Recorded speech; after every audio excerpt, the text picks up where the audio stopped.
और इधर बिहार में बीपीएससी की परीक्षाएं हो रही, तो उधर उत्तर प्रदेश में लखनऊ में 22 दिसंबर को होने वाली पीसीएस प्री परीक्षा की तैयारियों को लेकर मुख्य सचिव मनोज कुमार सिंह ने समीक्षा बैठक की।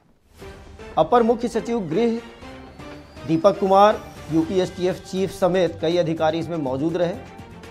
नियुक्ति एवं कार्मिक एम देवराज भी इस बैठक में मौजूद रहे। मंडलायुक्तों और जिलाधिकारियों के संघ की बैठक। अभ्यर्थियों को जांच को लेकर मुख्य सचिव ने दिशा निर्देश जारी किए हैं और परीक्षा की गोपनीयता के लिए जो शासन है वो पूरी तरीके से अलर्ट है। उन्होंने कहा है कि परीक्षा केंद्रों तक सही प्रश्न पत्र पहुंचाए जाएं और 22 दिसंबर को सभी जिलों के कुल 1331 केंद्रों पर परीक्षा का आयोजन